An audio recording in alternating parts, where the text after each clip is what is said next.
चैन नहीं होता था। भाइयों बहनों, उनकी आंख में आंसू के सिवा कुछ नहीं होता था। लेकिन हमने इस व्यवस्था को बदलने का काम किया। हालांकि जब मैं इसके परिवर्तन की ओर बढ़ा, मैंने कहा नकल माफियाओं का खेल हम खत्म करेंगे, हम समाप्त करेंगे, गरीब माता पिता के बेटों और बेटियों के भविष्य के साथ खिलवाड़ नहीं होने देंगे। तो भाइयों बहनों, आपने देखा होगा कुछ लोगों ने देश की राजधानी, हमारे प्रदेश की राजधानी में धरना करवाने का प्रयास किया, प्रदर्शन करवाने का प्रयास किया, सरकार के खिलाफ नौजवान युवाओं को बरगलाने का प्रयास किया। लेकिन हमने कहा हम सच के साथ हैं, हम अपने प्रदेश के बेटे बेटियों के भविष्य को बर्बाद नहीं होने देंगे, किसी कीमत पर उनसे खिलवाड़ नहीं होने देंगे और हमें कार्रवाई करेंगे। क्योंकि हमें पता था देवभूमि उत्तराखंड की जनता हमारे साथ है, उनका हाथ हमारे सर पर है, हमारी पीठ पर है। और हमने कार्रवाई करी, 100 से ज्यादा नकल माफियाओं को जेल की सलाखों के पीछे भेजने का काम किया उसका परिणाम हुआ।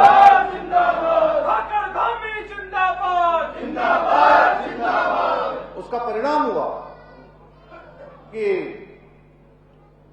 नकल का काम बंद हो गया, नकल का खेल बंद हो गया।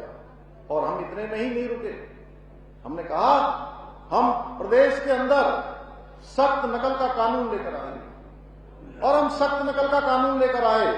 भाइयों बहनों, मुझे आप सबको बताते हुए खुशी है कि हमारे प्रधानमंत्री आदरणीय मोदी जी ने अभी 9 नवंबर को राज्यवासियों को संबोधित करते हुए आप सबको संबोधित किया था। उस दिन उन्होंने हमारे इस नकल कानून की चर्चा करते हुए कहा था कि यह नकल का कानून पूरे देश के लिए भी एक उदाहरण बन रहा है। इतना ही नहीं, उन्होंने कहा कि उत्तराखंड के अंदर विकास का महायज्ञ चल रहा है। आज उत्तराखंड तेजी से आगे बढ़ रहा है भाइयों बहनों, हर क्षेत्र में आगे बढ़ रहा है। हमने अनेक कानून बनाए हैं। आप सबको ये गौरव प्राप्त होने वाला है कि आप देवभूमि उत्तराखंड के एक ऐसे नागरिक बनने जा रहे हैं जो देश का संकल्प था, देश की प्रतीक्षा थी कि देश के अंदर जब देश का संविधान बन रहा था, बाबा साहब अम्बेडकर चाहते थे देश के अंदर रहने वाले सभी लोगों के लिए एक समान कानून होना चाहिए, समान नागरिक संहिता बननी चाहिए। भाइयों बहनों, संविधान के अनुच्छेद 44 में उसका वो प्रावधान करके गए और बाबा साहब के सपनों के, बाबा साहब के संविधान के अनुरूप सबसे पहले किसी राज्य के अंदर ये गंगोत्री निकल रही है, ये मां शारदा निकल रही है, तो देवभूमि उत्तराखंड से निकल रही है। इसी महीने हम इसको लागू करने जा रहे हैं। हमने सख्त धर्मांतरण का कानून बनाया है, हमने अतिक्रमण के खिलाफ कार्रवाई की है, हमने देवभूमि के मूल स्वरूप को बनाए रखने के लिए इसकी डेमोक्रेसी को अब परिवर्तन नहीं होने देना है। पहले ही काफी परिवर्तन हो चुका है। भाइयों बहनों, ये सब काम हम कर रहे हैं, चाहे विकास के मानदंड हो, चाहे फैसले लेने हो, चाहे त्वरित रूप से काम करना हो, चाहे आपदा का समय हो या कोई सिलक्यारा टनल जैसे हमारे 41 मजदूरों को सिलक्यारा टनल के अंदर से बचाव अभियान चलाना हो। हमने देश के अंदर एक अलग प्रकार की छवि का निर्माण किया है। पूरी देवभूमि एक अलग प्रकार से आज देश दुनिया में जानी जा रही है। आज पूरे देश के अंदर जहां भी उत्तराखंड के लोग रहते हैं, उनके मन में भी ये गर्व उनको हो रहा है, उनको गौरव हो रहा है कि हमारा राज्य उत्तराखंड, जो हमारे पूर्वजों का राज्य है, वो तेजी से आगे बढ़ रहा है। मैं देश की बात कर रहा हूं, मैं विदेशों में भी गया, वहां भी लोग आज अपने कल्चर को अपना रहे हैं, खुशी खुशी अपने पर्व मना रहे हैं, क्योंकि आज देश के अंदर हमारे प्रधानमंत्री जी के नेतृत्व में भी सांस्कृतिक पुनरुत्थान का एक महाउत्सव चल रहा है, एक महाउत्सव चल रहा है। इसीलिए चाहे वो बाबा विश्वनाथ की नगरी काशी में, बनारस में बाबा विश्वनाथ काशी कॉरिडोर बनाना हो, या महाकाल की नगरी में उज्जैन में महाकाल लोक बनाना हो, या उत्तराखंड के अंदर केदारनाथ पुनर्निर्माण काम हो या बद्रीनाथ मास्टर प्लान हो या अभी हमारे द्वारा, हमारे प्रधानमंत्री जी के द्वारा, उनके मार्गदर्शन में जहां मां गंगा में हम ऋषिकेश और हरिद्वार में गंगा का कॉरिडोर बनाने वाले हैं, वहीं आप सबके आशीर्वाद से, मां पूर्णागिरी और मां शारदा के आशीर्वाद से इसी टनकपुर में जहां प्रत्येक वर्ष मां पूर्णागिरी के दर्शन करने के लिए 40-50 लोग पूरे देश से आते हैं, यहां पर शारदा कॉरिडोर बनाना, शारदा रिवरफ्रंट बनाना, उसकी तैयारी हमारी चल रही है।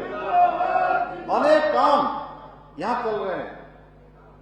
भाइयों बहनों, यहां से बागेश्वर रेल लाइन जाने वाली, मैं प्रधानमंत्री जी से अभी मिला था, और आप सबको पता है कि जब शारदा रिवरफ्रंट यहां बनेगा, कोई आज ही नहीं बनने वाला है, उसकी आधारशिला रख दी गई है। आने वाले सालों में, 1 साल के अंदर, 1.5 साल के अंदर आपको उसका काम दिखाई देने लगेगा, क्योंकि कई हजारों करोड़ रुपए का ये प्रोजेक्ट है।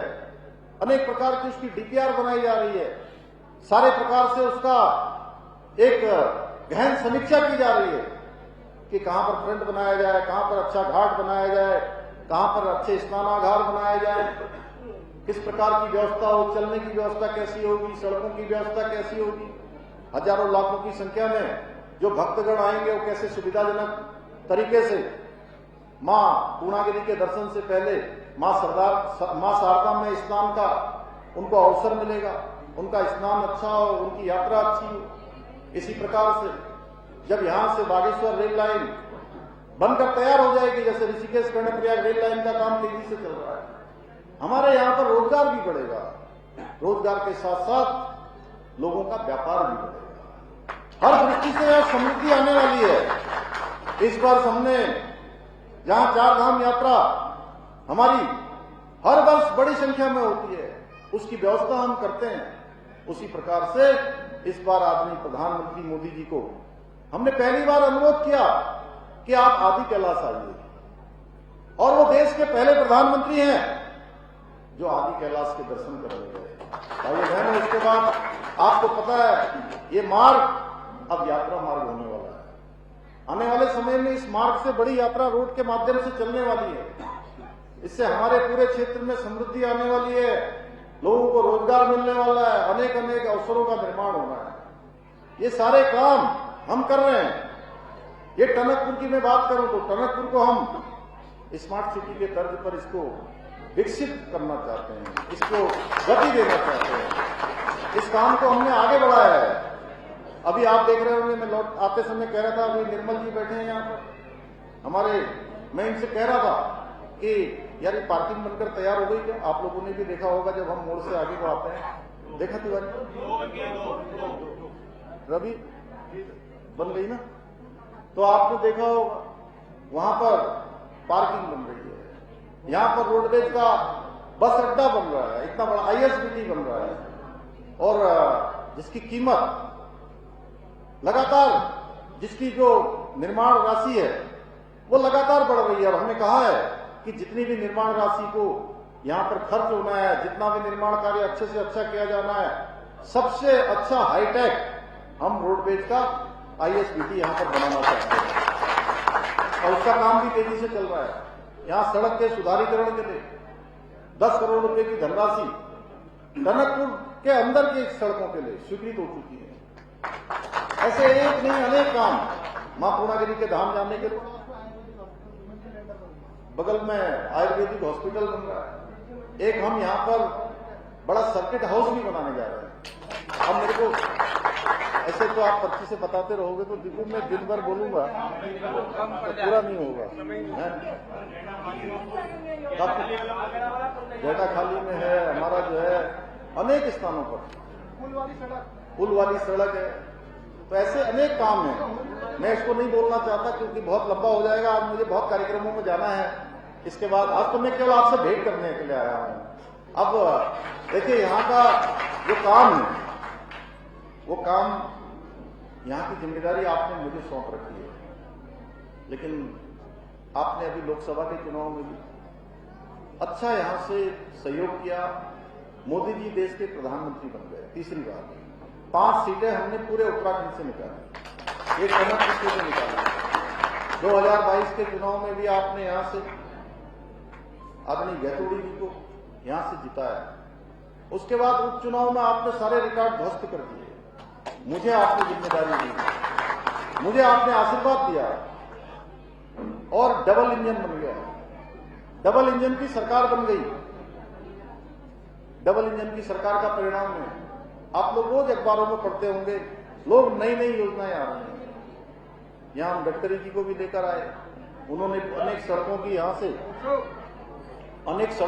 से बात की। अनेक योजनाएं आगे बढ़ी, क्योंकि डबल इंजन की सरकार थी। जो मोदी जी चाहते थे उत्तराखंड के लिए करना, वो हम लोग पहले से उसके प्रस्ताव तैयार करते हैं। जो भी हम उनके दिमाग में होता है कि उत्तराखंड के विकास के लिए करना है, या जो हमारी जरूरत होती है, हम उनसे प्रार्थना करते हैं, उनसे अनुरोध करते हैं, वो उन सब योजनाओं को स्वीकृति प्रदान करते हैं, क्योंकि डबल इंजन है। और डबल इंजन के साथ साथ तीसरा इंजन हमारा निकाय का इंजन है। निकाय के चुनाव में ये सरकार, चूंकि निकायों की सरकार, ये तीनों सरकार मिलकर जब काम करेंगी तो विकास की गति को और पंख लगेंगे, विकास और तेजी से आगे बढ़ेगा। इसलिए मैं आप सबके बीच में आया हूं कि हमारा टनकपुर मां पूर्णागिरि का धाम, मां शारदा का तट, एक धार्मिक पौराणिक, और मैं तो बड़े मतलब जोर से बोलता हूं हर मीटिंग में, हर जगह पर मैं कहता हूं, मां पूर्णागिरि के दर्शन करने के लिए जितने भक्त, जितने श्रद्धालु यहां पर आते हैं, उत्तराखंड के किसी दूसरे स्थान पर नहीं आते हैं भाइयों बहनों, दूसरे स्थान पर नहीं आते हैं। इसलिए ये स्थान बहुत ही महत्व का स्थान है, इसका अपना महत्व है।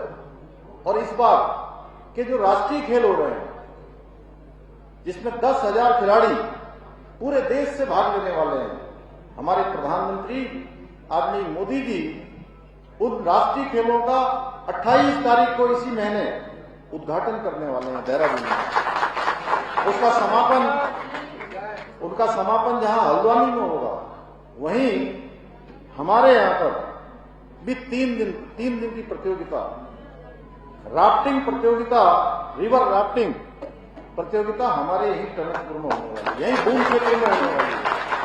अब आप सोचिए, ये कोई आसान काम है क्या कि पूरे देश के लिए एक केंद्र हमारा टनकपुर का बूम क्षेत्र बनने वाला है। आने वाले समय में कितने लोग आएंगे राफ्टिंग करने, कितने लोगों में इसका प्रचार प्रसार होगा। भाइयों बहनों, ऐसे अनेक काम हो रहे हैं, अनेक चीजें आगे बढ़ रही हैं। इसलिए ये तीसरी सरकार, ट्रिपल इंजन की सरकार आपने लगानी है। और मुझे पूरे चुनाव में, आज से मैंने शुरू कर दिया है, तो आप लगातार प्रदेश के नगर निगमों में भी जाना है, जिला मुख्यालयों में भी जाना है, दिल्ली का भी चुनाव है, वहां भी पार्टी कार्यकर्ता के नाते वहां भी चुनाव प्रचार में भाग लेना है। तो अभी विपिन जी मुझे कह रहे थे कि एक दिन और आना है आपने। अब बताइए, मैं यहां भी बार बार आऊंगा आप लोगों से कहने के लिए, तो मुझे लगता है कि क्या जरूरत है क्या आने की रुला की दोबारा? नहीं, यहाँ का काम तो आप ही लोग कर लेंगे।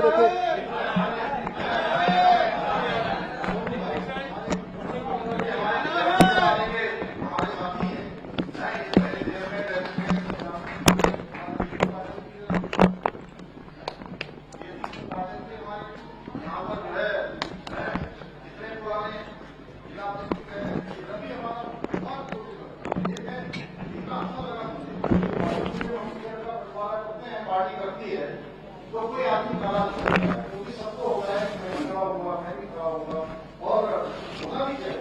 इतनी बड़ी हमारी पार्टी हो गई है, लेकिन उसके बाद सहज भाव से आकर ये कहना कि भाई साहब हम निर्णय के साथ हम सब मिलकर उत्तरधामी जिंदाबाद, उत्तरधामी जिंदाबाद।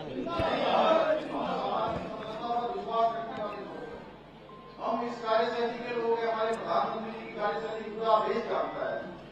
उनके पत्रों पर चलते हुए उसका अनुसरण करते हुए राज्य के अंदर भी हमने देखे आपके बनबसा नगर पंचायत एक बहुत साधारण परिवार की वाल्मीकि समाज की बहन रेखा जी को